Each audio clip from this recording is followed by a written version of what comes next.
I just got a present from a friend. I think it's a bottle of something. I'm not going to open it yet because I'm going to make a cake. I'm making all celebratory chocolate desserts, starting with this great cake recipe. It was a recipe of Julia Childs that was passed on to my mentor, Anne Willan, and she passed it on to me. I'm using a bittersweet chocolate, about 70%. Really high quality because this dessert is worth it. You don't want to use cheap chocolate. This chocolate cake is not hard, but it uses every bowl in the house. And you need glass bowls or metal bowls because they're over hot water, some of them, and you wouldn't want plastic because it would maybe melt. I'm going to put on an apron because I'm the worst with chocolate. I'll have it all over me by the end of the day if I don't.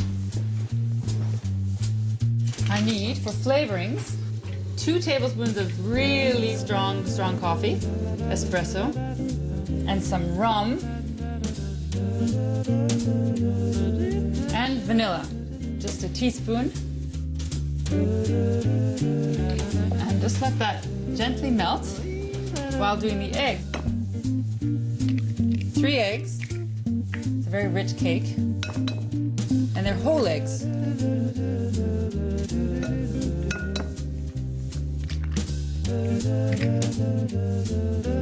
Just a 1/4 cup of sugar, which is really very little.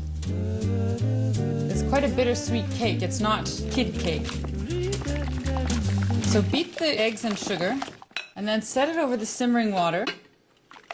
And watch this. It's already getting thick and ribbony. Don't stop yet. It's still too runny. It's going to be thick, thick. It's like cake batter, really, already. And this cake has no flour in it either. And look how high that is. It completely fills the bowl. So the chocolate is finished melting while I whip some cream. I'm using a bigger bowl than I need for this amount, but because everything gets folded together, I need something giant.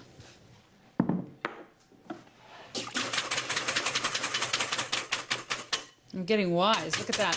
A huge whisk like this, and it's whipped in no time. Now the chocolate, I want to be smooth before I fold everything together. That's it.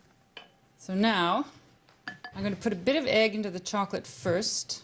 Bring this closer to the texture of the other things. Then it can go back into the egg, and it's easier to fold together. Sweet. Now, in theory, I should put the cream in here, but that's the biggest bowl, so I'm not going to make a bigger mess than I already have.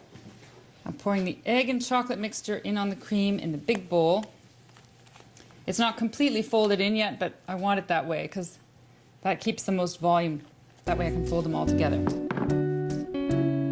Now, I just have a nice little cake. I think it's so cute because it's really high. And I've just lined it with parchment because I want it to come out easily.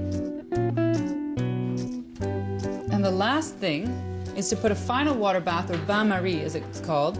It cooks the cake very evenly and at a very unchanging heat, and that affects the texture. It makes it that much more delicate.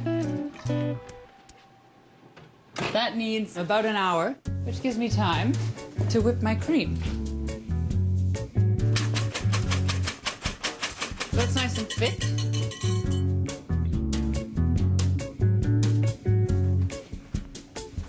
And now it's ready to turn out. It's going to be so densely chocolate. This deserves to be put on a pedestal.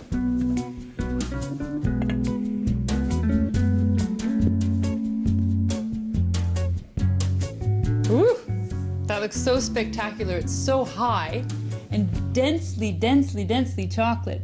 It's all shaggy around the edges. I love that look. I really want to dress this up. I know it already looks good, but one of my favorite things is not just whipped cream, but flowers. I'm always raiding my mother's houseplants for cake decorating. And this will be ultra girly. I hope I'm not overdoing it. Maybe it's too New York. Now it's Paris. It's too pretty to cut. I think I just have to leave it for a while so I can admire it. However,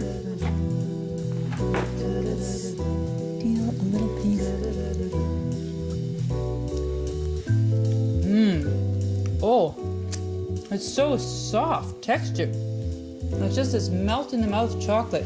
That was worth every bit of effort. But I have another chocolate recipe that's worth the little bit of effort it takes.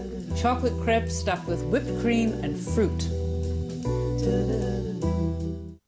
The full range of green